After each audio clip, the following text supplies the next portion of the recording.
अगर आपका दुश्मन गरीब है तो आपको ज्यादा टॉर्चर करेगा। हमारे जितने दुश्मन है सब फकीर है सब, दिन भर कटोरा लेके बैठल रहता है। या खुदा भारत को धसा दो। इंडिया का आदमी है, विदेश में गया सऊदी में काम करने, लगातार 6 महीना कंटिन्यू रह गया। नॉन रेसिडेंशियल इंडिया में नहीं रहने वाला भारत के वो लोग जो विदेशों में काम कर रहे हैं, आप कभी उनकी दुर्दशा देखिएगा। एनआरआई क्या होता है? जैसे इंडिया का आदमी है, विदेश में गया सऊदी में काम करने, क्या करना है सऊदी में, लगातार 6 महीना कंटिन्यू रह गया। अच्छा, ये पता कैसे चलेगा कि 6 महीना कंटिन्यू रहा है, बीच में आया है कि नहीं? हाँ, पासपोर्ट पे मोहर लगा रहेगा। अरे वो तो एक दिन बता देगा कै बज के कै मिनट पे गए थे। नहीं समझ में आ गया? अच्छा, उधर कितना बजे उतरे थे यो बता देगा, क्योंकि जैसे उधर उतरे थे इमिग्रेशन वाला था कि डेट टाइम का मोहर मारा होगा, यो बता दिया होगा कि फ्लाइट में क्या घंटा लगा था। मतलब इसमें आप कोई वो नहीं कर सकते हैं। ये मत समझिएगा कि 140 करोड़ लोग रहते हैं, क्या पता चलेगा 10 गो हिल जाएगा। तब आप नेपाल हिलिए, तब आप क्या करिए, नेपाल है। वहां पे भी अगर गाड़ी लेके जाएंगे तो भंसा कटाना पड़ता है, रसीद होता है एक तो रसीद। वहां पे सीतामढ़ी आ लेंगे, रधाऊ धाम वगैरह, उसके आगे तो ये सब। हाँ, बांग्लादेश वाले तो ऐसे ही हिल जा रहा है, ऐसे सब तो बांग्लादेशी सब लुंगी पहन के। नहीं समझ आ गया? Any problem? भारत सरकार को चावल, जूट और कपड़ा उद्योग को जहां जहां बांग्लादेश बेचता है वहां सस्ते दाम पर बेचना चाहिए। अगले 2 साल 3 साल तक तो पूरी इंडस्ट्री डूब जाएगी। लेकिन अगर आपका दुश्मन गरीब है तो आपको ज्यादा टॉर्चर करेगा, बस टाइम ज्यादा रहेगा। और अगर आपका दुश्मन अमीर है, कम टॉर्चर करेगा, टाइम ही नहीं है उसके पास 20 गो काम ले ले। हमारे जितने दुश्मन है सब फकीर है सब, गरीब नहीं फकीर है सब। दिन भर कटोरा लेके बैठल रहता है। या खुदा भारत को धसा दो। अजब हाल है, दिन भर कटोरा लेके बैठल रहता है यहाँ पे, देखिए शराबते रहता है सब।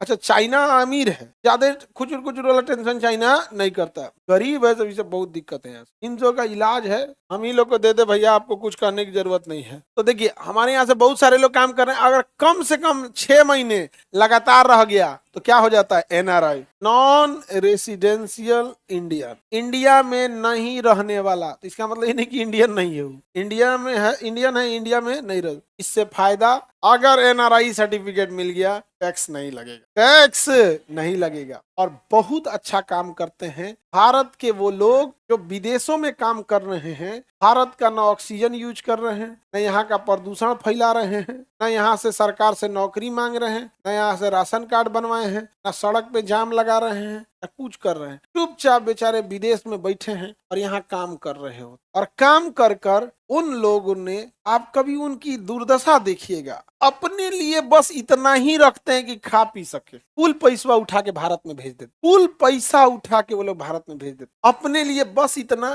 कुछ खा पी सके। और 2 से 3 जोड़ा कपड़ा, उससे भी ज्यादा नहीं। कहाँ जाना ही है, दिन भर ड्यूटी करना है, खाली टाइम में तो पैरवी लगाता है सब, सोर्स लगाता है सब कि खाली टाइम में ओवर टाइम मिल जाएगा ना, तनी और पैसा भेज देंगे, पैसा विदेश से भेज रहा है सब भारत में। सरकार ने एक काम अच्छा किया है कि टैक्स नहीं लिया है, एक काम अच्छा किया है, टैक्स नहीं लिया है। एक उनका भी कार्ड होना चाहिए, जैसे एक आयुष्मान कार्ड है ना, एक एनआरआई कार्ड होना चाहिए कि आप इस कार्ड पर इलाज करा सकते हैं कहीं पे भी, इतना आपको गवर्नमेंट बेनिफिट देगी। उन बेचारों को बड़ा अच्छा लगेगा, वो टेंशन फ्री रहेंगे कि हम देश को पैसा भेज रहे हैं, देश हमारे परिवार को एनआरआई कार्ड दिया है, किसी सरकारी प्राइवेट में जाके अपना इलाज करा ले। उनका रेट फिक्स कर दीजिए कि आपको, जैसे मान के चलिए किसी प्राइवेट वाला है, उसको एमआरआई है सपोज कीजिए 10,000 का, तो 10,000 में तो 6,000 डॉक्टर को दलालिए दे दिया। नहीं समझे?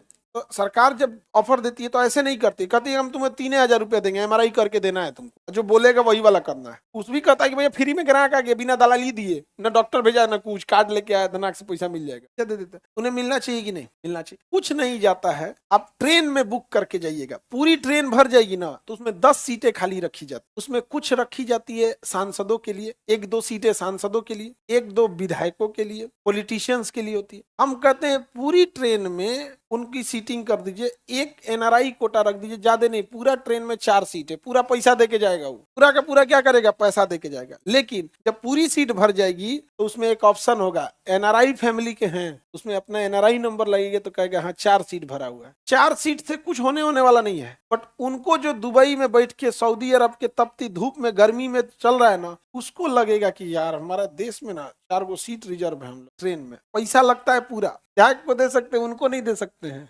रेलवे स्टेशन के पास इतनी जमीनें होती हैं जिसका कोई हद नहीं। वेटिंग एरिया देखिएगा, क्लास 1 का अलग होता है, लॉन्ज अलग होता है। आपके पास क्लास 1 एसी फर्स्ट क्लास का टिकट होगा ना, आपको वेटिंग एरिया लकड़ी की कुर्सी पे नहीं बैठना है, उसमें एक हॉल होगा फर्स्ट फ्लोर पर। स्टेशन पे जाएंगे फर्स्ट फ्लोर, फर्स्ट या कहीं पे भी होगा, फर्स्ट क्लास का एसी लगा रहेगा और उसमें सोफा गद्दा मिलेगा, चाय पानी रहेगा, नाश्ता और अखबार अखबार सब रहेगा आराम से। उसमें एक टीवी लगा रहेगा, आपका ट्रेन लेट है या नहीं है कुली को बुला दीजिए, पहुंचा देना सामान, फर्स्ट क्लास एसी। वहां पे व्यवस्था रहेगा, कुली फ्री नहीं रहता, कुली को चार्ज देना पड़ता, बाकी बैठने की व्यवस्था रहती। जिस स्टेशन पे जमीन पे बैठने के लिए सोचना पड़ता, वहां पे व्यवस्था रहता। अरे एक छोटा सा वेटिंग रूम बना दीजिए, एसी उसी भी मत दीजिए, एक छोटा सा वेटिंग रूम बना के कुर्सी लगा दीजिए, बाहर लिखिए ओनली फॉर एनआरआई फैमिली। सोचो जो धूप में बेचारा सऊदी अरब में, ओमान में, यूएई में काम कर रहा है, उस कितना अच्छा लगेगा कि हर रेलवे स्टेशन में कोई छोटा वेटिंग रूम है और उसके बाल बच्चे अगर फैमिली कहीं जा रही है तो उसमें बैठ जाएगी, एनआरआई फैमिली है। बहुत आप देश के प्रति कितना काम कर रहे हो, वो वहां पे जानते हैं कितना खुशी से काम करेगा। कोई उसको जिंदगी नहीं बिताना रेलवे स्टेशन पे, लेकिन उसको लगेगा मेरा देश हमारे लिए कर रहा है। लेकिन हमारे रेल मंत्री को वंदे भारत को लेके कब वो उज्जर पेंट कर रहे हैं, कब उसको लाल पेंट कर रहे हैं, कब वो करिया पेंट कर रहे हैं।